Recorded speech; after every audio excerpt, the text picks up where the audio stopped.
What if I told you that a single moment of quiet cruelty, barely noticeable to anyone else, could derail a life, reshape it in silence, and bury it under the weight of someone else's spotlight?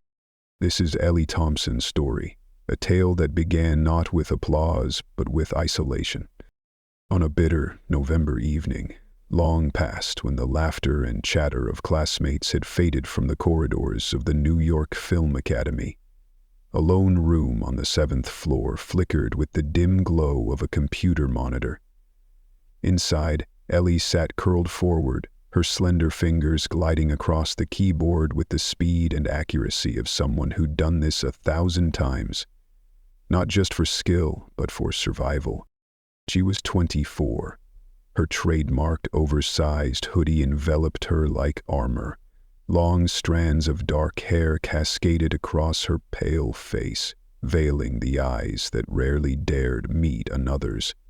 It was 2:47 a.m., and Ellie had been working for 14 hours straight. But none of the frames she cut, none of the sound she smoothed, belonged to her. She was sculpting someone else's vision, someone else's dream, while hers remained locked in the shadows, unseen and uncelebrated. Tomorrow, like every day before, no one would speak her name. She would pass unnoticed, though her fingerprints were etched into stories that others would claim. Ellie came from Syracuse, New York, where hardship wasn't a concept, it was a constant. Her mother, a nurse, worked back-to-back shifts after Ellie's father died unexpectedly when she was only 12. While her classmates explored love, rebellion, and carefree teenage rituals, Ellie explored editing software downloaded on a discarded laptop salvaged from a neighbor's trash. What began as curiosity soon became escape. She immersed herself in YouTube tutorials, learning not just how to cut film, but how to manipulate time, space, and emotion. By junior year of high school, her work had already surpassed many graduates from established film schools. But she didn't know that yet. All she knew was rejection. The scholarship letter came in a plain envelope on a Tuesday afternoon. It didn't just say no. It told her she lacked the very thing she believed she was learning to build. Vision. Still, she didn't give up. That summer, Ellie juggled 3 jobs. She opened a donut shop at dawn, scrubbed office buildings through the sticky heat of afternoon, and edited videos for strangers by night. Every penny went to tuition, every hour drained her body. She failed the school's entrance exam twice, not because she wasn't talented, but because she doubted herself every step of the way. When she finally passed on her 3rd try, it wasn't triumph that washed over her, but exhaustion. Now, in her final year, the routine had calcified into a brutal rhythm. She was a ghost drifting between roles, editing for classmates, slinging coffee as the sun rose, and cleaning film suites long after midnight.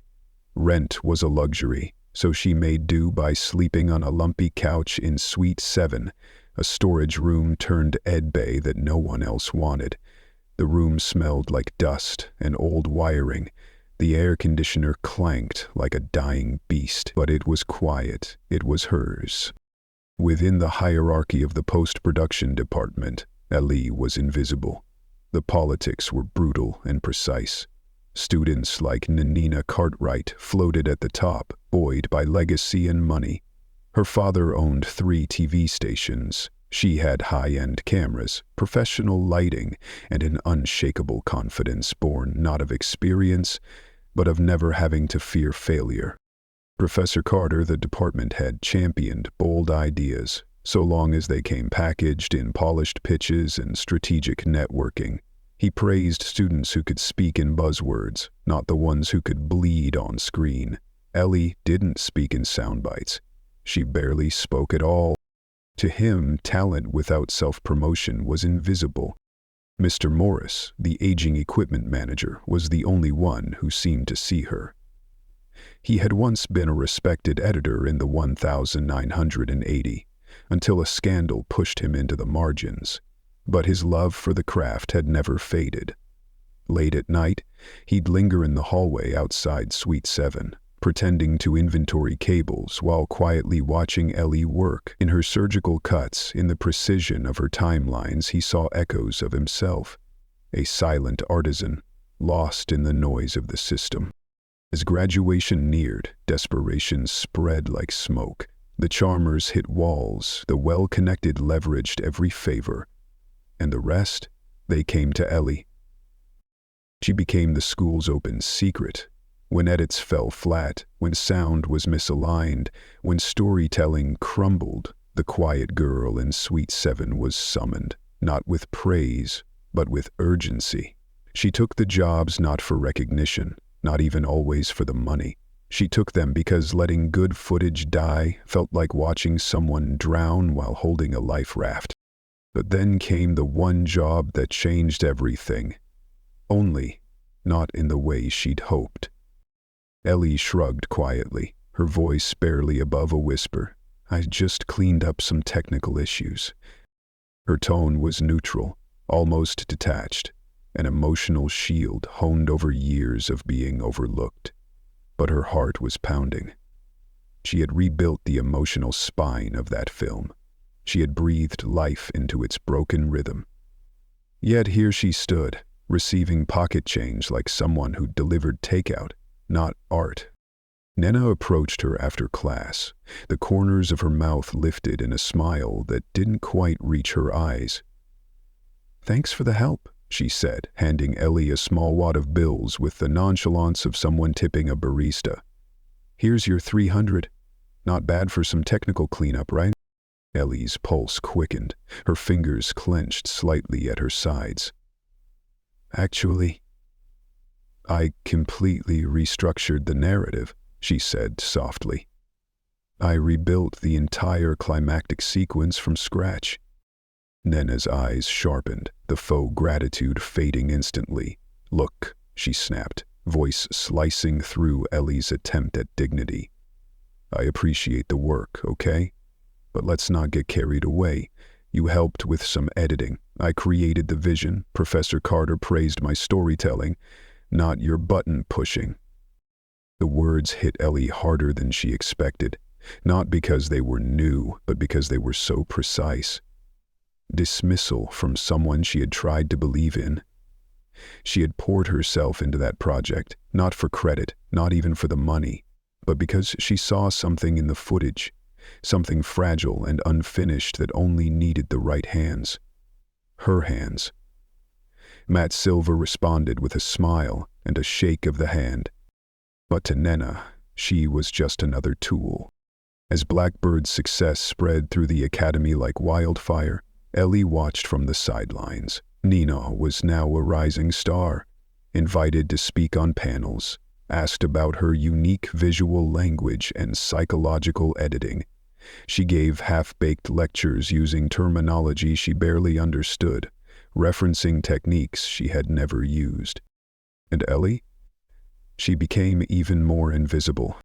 She stopped eating in the cafeteria. Coffee became her only meal. She began timing her work hours to avoid other students, editing deep into the night when the halls were silent and the only light came from the hum of machines. She told herself it was for focus, but really it was because she couldn't bear to hear people quoting Nena's genius back to her. Ideas she had bled for being recited like sermon. Yet, in a cruel twist, her work's brilliance betrayed her. Professor Carter began using Blackbird as a teaching tool, pausing scenes Ellie had crafted, asking Nena to explain her editing choices. Trapped in her own lie, Nena stumbled through vague explanations that ranged from painfully generic to outright wrong. "The rapid cutting during the breakdown sequence," Carter asked one day, "brilliantly mirrors psychological fragmentation. Can you walk us through that choice?" Nena blinked, then lied. I wanted to show how trauma fractures memory, so I used fragmented editing to reflect that." Ellie sat at the back, her fists clenched in her lap. Each misinterpretation felt like another knife twist. Not only had her work been stolen, it was being butchered, reduced to buzzwords and art school fluff. The emotional architecture she had painstakingly built was being reinterpreted as accidental genius. Things only worsened as industry professionals began visiting for senior portfolio reviews. Producers, editors, and directors, many with decades of experience, sat through screenings of student films looking for the next big thing. And they all stopped at Blackbird. Veteran editor Sarah Chen paused the film midway through the climactic sequence, nodding slowly. This editing, it's more than just clean pacing. It understands character psychology. Whoever did this doesn't just know how to cut, they know when to feel. Nena smiled, basking in the attention, soaking in praise meant for someone else. Ellie sat, frozen behind her laptop. Her chest tightened. Her dreams weren't just being ignored, they were being handed to someone else. The final heartbreak came at the Academy's pre-graduation showcase, a glitzy event complete with red carpets, photo ops, and catered hors d'oeuvres. Ellie had been hired to run technical support, highly skilled, but utterly unseen. From the projection booth, she could see it all: the professors, the agents, the proud families. Nena's family was front and center, glowing with pride. As Blackbird began, Ellie watched the crowd fall under its spell, but halfway through the screening, disaster struck. The digital projector overheated. The screen went black. Panic rippled through the room. Ellie immediately diagnosed the issue. The backup cooling system had failed. She could fix it, recalibrate the system in 5 minutes using the secondary projector. She stood, reaching for the intercom. Then she heard Nena's voice cut through the darkness. "This is completely unprofessional. I have industry contacts here. This could determine my future, and you're telling me it's ruined because of a tech error?" Prof tried to calm her. "We're doing everything we can." "No," Nena barked. "This happened because you trusted a student worker. I asked who was running tech tonight. You said it was some amateur, and now look." Ellie froze. Her finger hovered over the intercom switch, but she didn't press it. She felt herself disappear, not just from the moment, but from the possibility of ever being seen. As Nina continued ranting about professional standards, Ellie sat down slowly, the offer to save her vanishing in the quiet. She watched through the booth window as Blackbird, the film that was meant to launch someone's career, faded into disappointment. In the following weeks, things changed. Blackbird lost momentum. Industry contacts didn't follow up. The missed screening was chalked up to bad luck, but in the film world, bad luck looked a lot like unreliability. Nena's frustration grew, and so did her resentment. She started blaming the student technician more publicly, conveniently omitting the years Ellie had flawlessly supported the Academy's showcases. Everything came to a boiling point one gray Thursday in April. Nena's team had reserved the main editing suite for final color correction, hoping to salvage one last version for film festivals. Ellie was nearby in Suite 7 when she heard the rising tension down the hall.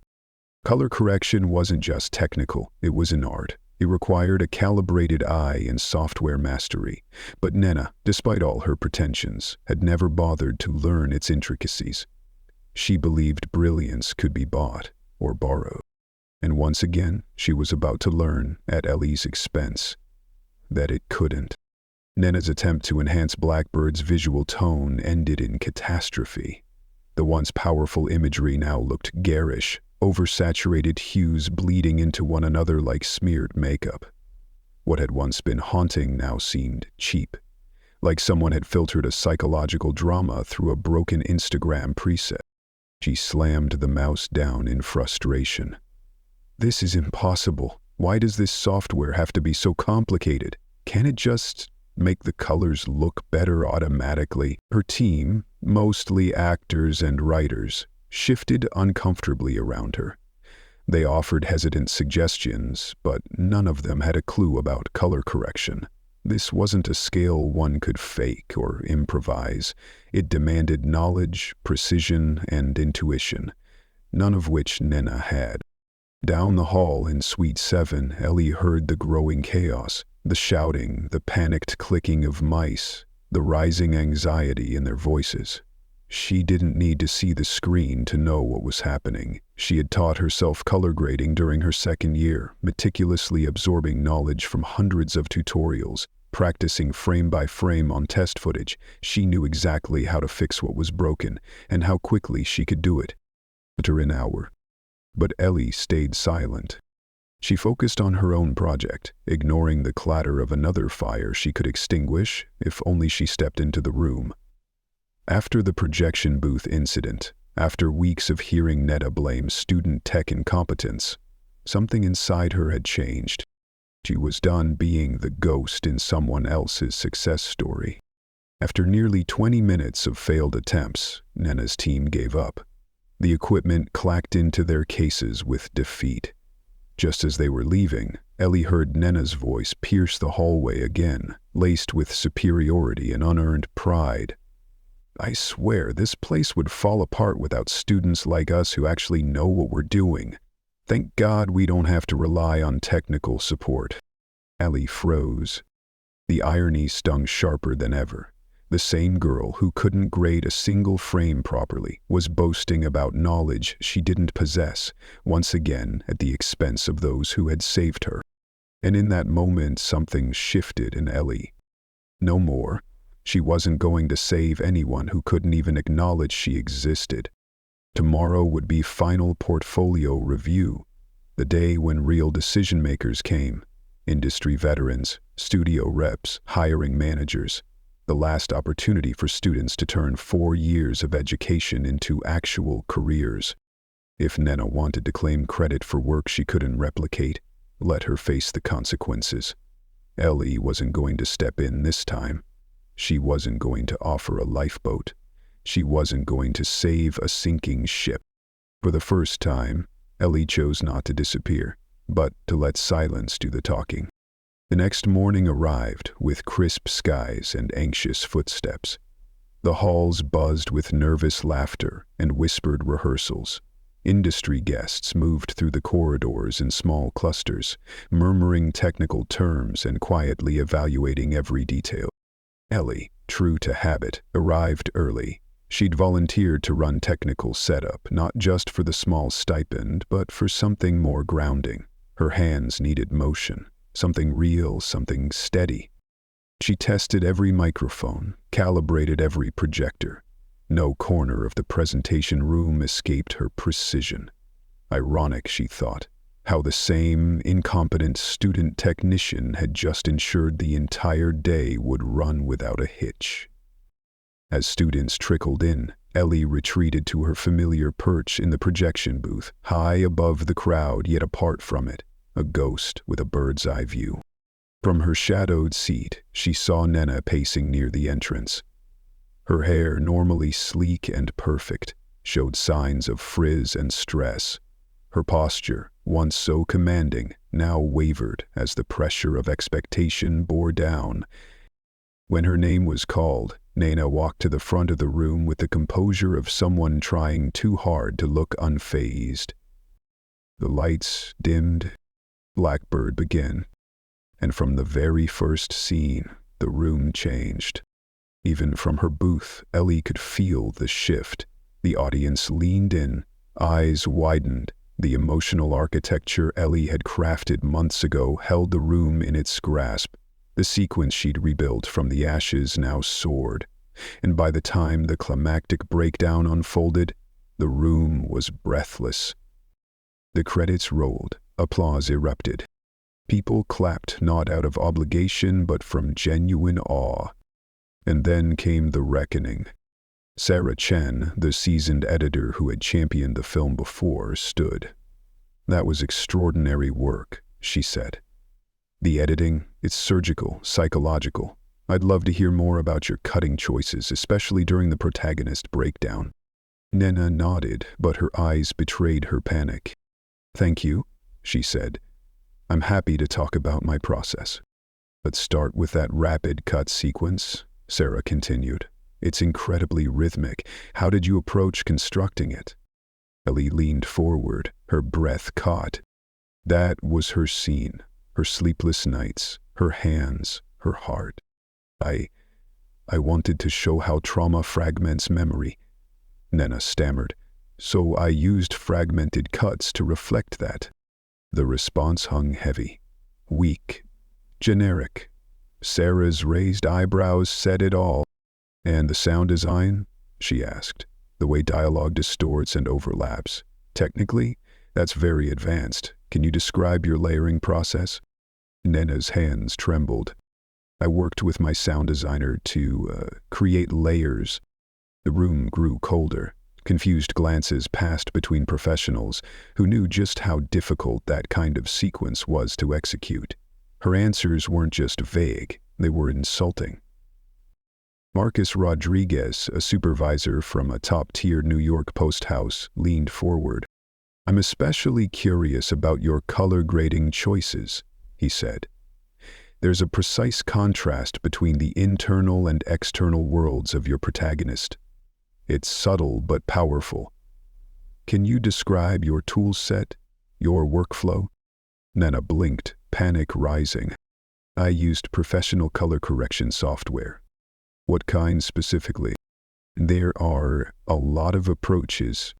The room stiffened. These weren't basic questions.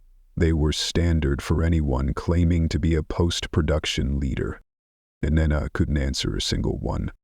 In the booth above, Ellie's hands tightened around the console. Her heart pounded in her chest. She could end this. She could stand, speak, walk down those stairs and explain everything. Claim her work, show them her vision, take back her name. But stepping into that light after so long in the shadows felt like walking into a storm barefoot. She thought about her mother, holding double shifts to support a dream no one else believed in.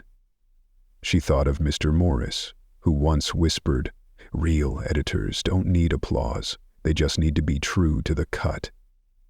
She thought of every quiet moment, every stolen credit, every lonely night where she chose the story over herself. And she asked herself, is today the day I let go of invisibility? Below, Nena was unraveling. Her final answer, I integrated the soundscape to enhance the emotional landscape of the narrative journey, was a string of empty buzzwords so hollow it pulled groans from the crowd. The industry guests had stopped taking notes. Some were already closing their portfolios. They hadn't come here for fiction, they came for truth, and truth was crumbling before them. Ellie stood in the booth, hands trembling.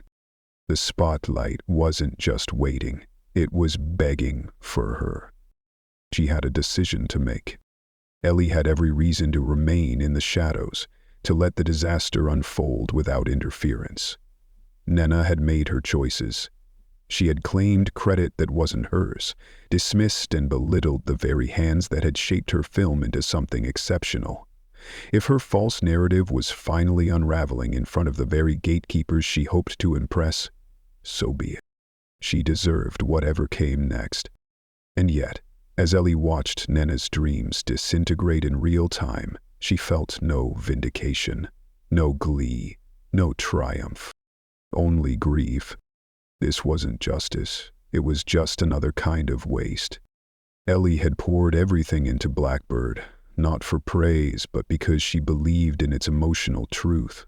She had seen fragments of herself in the broken protagonist. Her edits hadn't been technical, they had been spiritual, a quiet prayer stitched together with precision and care. To see that work dismissed as luck, to see the industry professionals turn away not just from Nena, but from the film itself, felt like watching a part of herself be discarded. It hit her then, with painful clarity. Her fear of visibility had cost her more than credit. It had cost her legacy. Mr. Morris's quiet voice echoed from a late-night conversation months ago. "Don't make my mistake. Don't let fear of being seen stop you from doing what you were meant to do." Down on the floor, Sarah Chen was offering her final, polite send-off. "Thank you for your time, Nina. We'll be in touch if anything appropriate comes up." It was the professional equivalent of a closed door.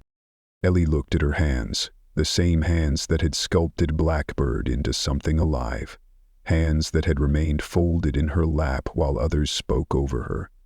For the first time she understood. Silence didn't protect her, it erased her. So she stood, not to rescue Nena, to rescue herself.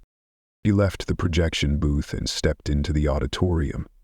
Her entrance was quiet, but it pierced the air like a sudden breeze. Students and professionals alike turned, sensing the shift in energy. The girl no one ever noticed was suddenly at the center of attention. Gone was the hunched posture, the timid steps, the avoidance of eye contact. Ellie Thompson walked straight to the front of the room, each step measured and full of quiet resolve. She stopped beside Nana, who looked like she'd seen a ghost. Ellie's voice was soft but clear. "Excuse me," she said. "I believe there's been a misunderstanding about the work you just saw." The room froze. Professor Carter blinked. Nana's mouth fell open. Sarah Chen, ever sharp, asked gently, "Are you one of the presenters?" Ellie nodded. "No. I'm the editor who actually cut Blackbird." The air left the room like a held breath released. Nana gasped, her face draining of color. Carter's eyebrows shot up. The professionals returned to their seats, intrigued. Even those halfway out the door paused mid-step. Ellie moved with quiet command, pulling out her laptop and connecting it to the system. Nana Cartwright shot the footage and directed the performances, she said. "But the version you saw, the structure, the timing, the rhythm, that was my work. Every cut, every transition, every sound cue." "That's not true," Anna blurted, her voice brittle. "She helped with technical issues, that's it." Ellie turned to face her, her voice calm but firm. "Nana, you've never completed a single color correction session. You don't know the difference between a J cut and an L cut. You thought fragmented cutting meant broken footage." She looked out to the professionals, steady and composed. "I was hired to fix a few technical issues. What I did was rebuild the film in 6 days, from the ground up. And I can prove it." David Park leaned forward. "Then please, show us." Ellie opened a timeline in her editing software and walked them through everything, starting with Nana's original cut. It was passable, functional, but emotionally flat. "This was the rough cut," Ellie explained. "No tension, no subtext, no pacing rhythm." Then, click by click, she revealed the transformation, the restructured opening to establish emotional tone, the dialogue trimmed for authenticity, the climactic breakdown rebuilt from the inside out. And she didn't just show them, she taught them. She explained her decisions, the breathing-based pacing, the psychological layering of sound, the way each edit aligned with emotional progression rather than visual continuity. Her room listened in stunned silence. Sarah Chen was the first to break it. "You're telling me you did all of this and received no editing credit?" Ellie nodded. "I was paid $300, 0 cents, as a technical consultant." Outrage rippled through the room. Marcus Rodriguez stood up. "You created this and got paid what some editors charge per hour?" Ellie stayed calm, composed. "Yes, but credit matters more to me now than money ever did." Sarah Chen stepped forward. "Then let's start giving you the credit you deserve. Ellie, your breakdown sequence is the finest example of emotional editing I've seen from a student, possibly even in the professional circuit. I want you on my post-production team, immediately." Marcus added, "We're building a new studio branch focused on experimental narratives. I want you to lead our editorial division." David Park followed. "I'm starting a new psychological feature. You're my top choice for primary editor, with full creative control." In 10 minutes, Ellie went from being a name no one knew to the most in-demand graduate in the room. But the moment that meant the most came not from them, but from the back of the room. Mr. Morris stepped forward. "I've watched this young woman work harder than anyone else in this academy. She's been here every night while the rest of us slept. What you're seeing now isn't luck. It's the result of relentless, invisible excellence." And then, finally, Ellie smiled. Not shyly, not nervously, but fully. She looked around at the people who now saw her, really saw her, not as a background character, not as a technician, but as an artist. Then she turned to Nina, who stood frozen, a hollow shell of the confidence she'd once worn like armor. "Nena," Ellie said gently, "you're a talented director, but you don't need to take credit for other people's work to succeed. What you need, what we all need, are collaborators who lift each other up." Nena didn't reply. Ellie didn't need her to. She'd already said everything that mattered, and this time she said it out loud. Sarah Chen, who had been listening quietly, turned to Nina with a firm but encouraging voice. "That's excellent advice. We're always looking for directors who understand their strengths, and who know how to build teams that make their vision real." And in that quiet moment, what could have been a career-ending humiliation for Nina shifted subtly into something else, an opportunity, a hard-earned realization, for both women. The room gradually emptied as students and professionals moved toward the reception hall, but around Ellie, conversation buzzed with new energy. People weren't just curious, they were captivated.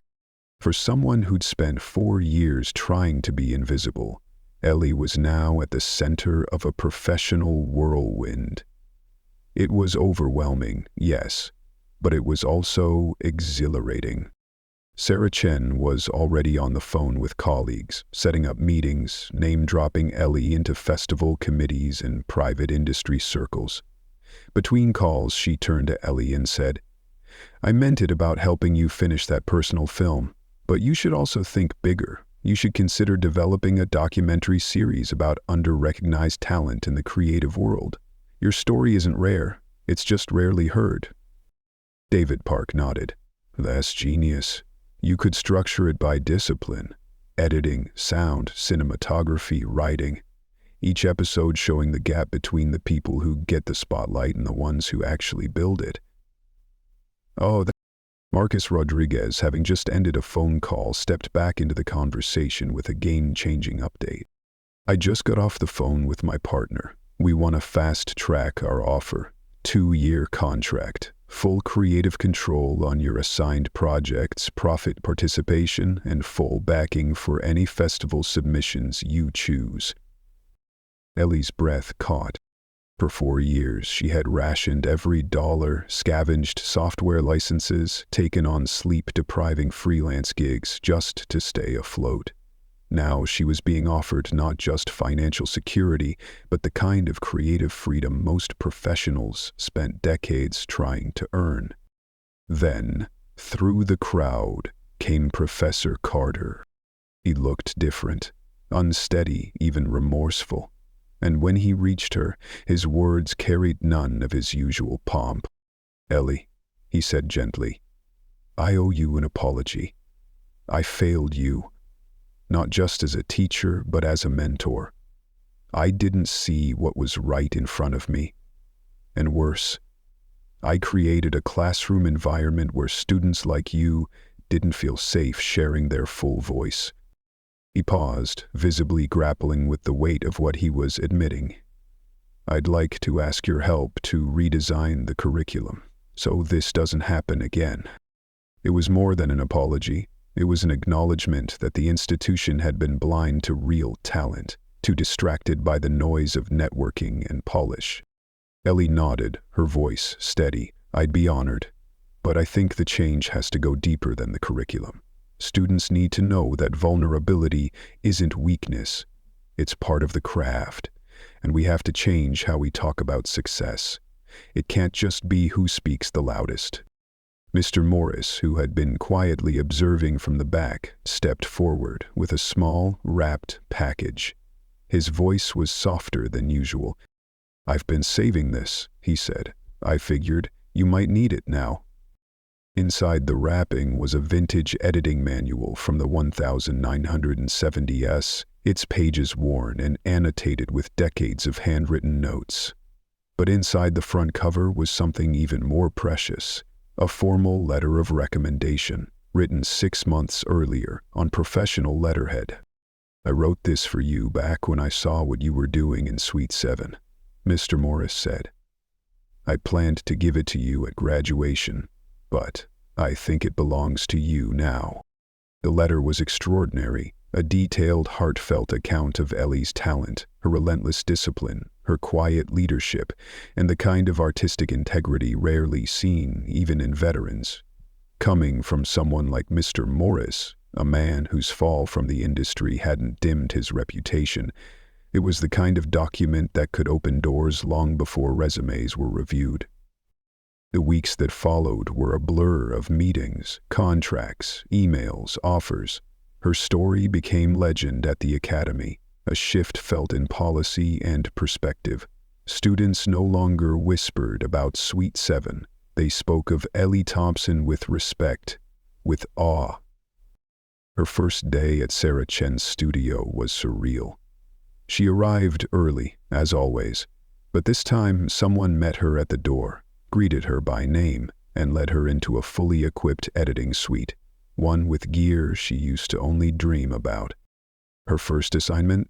A documentary about climate change refugees, complex, emotional, human. Exactly her kind of story.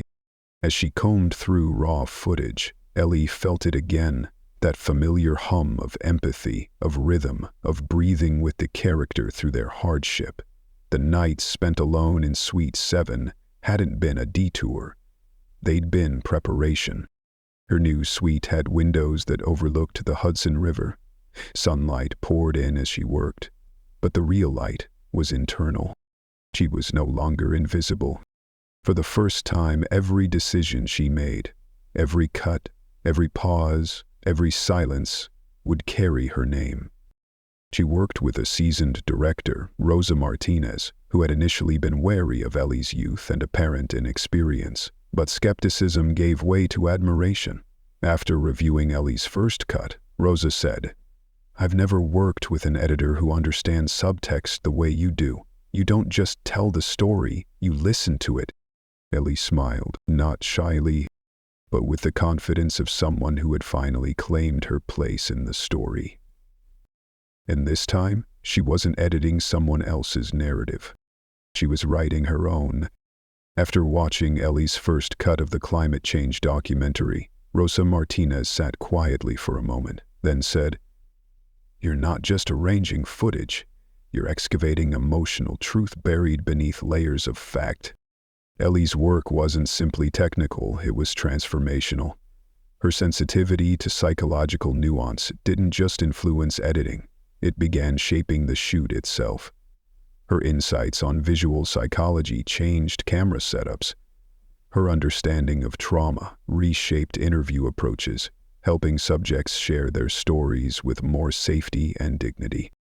Meanwhile, her personal film, once a side project, was evolving into something far deeper. With professional support, Sarah Chen had connected Ellie with a trauma counselor who specialized in working with artists. This guidance ensured that the raw emotional material Ellie was exploring would be handled with responsibility and care. The upgraded equipment at her disposal gave wings to the visual metaphors she'd once only imagined. Images of memory as water, grief as distortion, healing as rhythmic light. Her film was no longer just a personal catharsis. It was becoming a poetic meditation on loss, resilience, and the quiet courage it takes to heal. 3 months after graduation, Ellie returned to the New York Film Academy for a special screening of her completed film. Though the event had been initially conceived by Professor Carter as part of the new curriculum launch, it had since grown into something larger, a celebration of authenticity, vulnerability, and artistic transformation. The screening took place in the same auditorium where months earlier Nena's facade had crumbled, but this time the energy was different. The room pulsed not with judgment or networking anxiety, but with anticipation, with reverence. Students, faculty, and seasoned professionals sat side by side, eager not just to critique but to connect. As Ellie stood on stage to introduce her film, her gaze swept across the room. Mr. Morris in the front row, his usual gruffness softened by pride. Sarah Chen and Marcus Rodriguez, now colleagues and collaborators. And near the back, Nena Cartwright, watching intently. Since graduation, Nena had found her voice as a director, not by claiming credit, but by building true creative partnerships. The shame of being exposed had morphed into clarity. She no longer had to pretend. She had learned to lean into her strengths and trust others with theirs. The lights dimmed. Ellie's film began. Which followed was 20 minutes of quiet emotional impact. It did not manipulate tears. It invited reflection. Through textured pacing, layered sound, and raw visual honesty, the film charted the terrain of grief not as tragedy, but as transformation. The climax featured archival footage of Ellie at age 12, editing for the first time, a silent child at a screen, trying to make sense of her father's death by stitching moments together. As the credits rolled, every name that had helped shape the film was acknowledged. The applause that followed wasn't obligatory. It was the kind that fills a room and doesn't stop, the kind that says, "This mattered." During the Q&A, a freshman raised her hand, her voice trembling. "I've been doing uncredited work because I need the money. After seeing your film, I want to know, how do I protect myself while still helping others?" Ellie's response was more than an answer. It was a gift. She spoke not just about contracts, but about boundaries, about advocating for your worth, about the difference between generosity and exploitation, and most importantly, about the courage it takes to believe your contributions deserve recognition. After the event, students clustered around Ellie, sharing their own hidden stories. That night, an informal network began, students vowing to lift each other up, to share credit openly, to collaborate without erasure. The surprise of the evening came when Professor Carter took the stage. "We are proud to announce the creation of the Ellie Thompson Fellowship for Collaborative Excellence," he said. "This initiative is born from what we've learned, that our most talented students are often hiding in plain sight, and we never want to miss them again." 1 year later, Ellie stood before an audience at the Sundance Film Festival.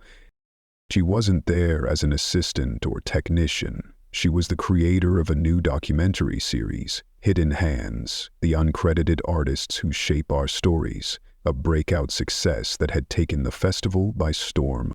Each of its 6 episodes spotlighted an overlooked artist, the anonymous sound designer whose work defined entire films, the script doctor whose rewrites saved box office disasters, the costume visionary behind decades of genre classics. But the series wasn't just an expose. It was a love letter to dedication, to craft, to the quiet pursuit of excellence without applause.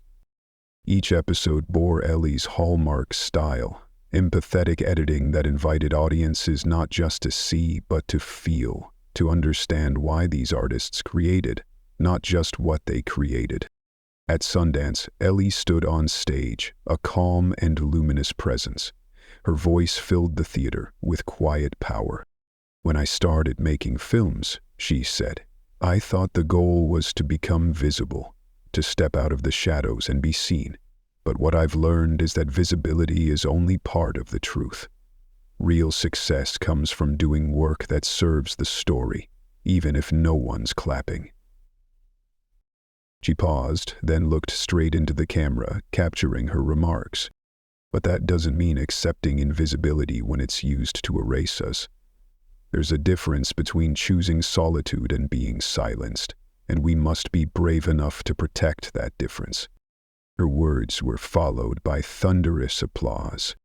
But the most powerful moment came not from the stage, but from a large screen behind her, where Nena Cartwright appeared live via video from a film set in Montreal.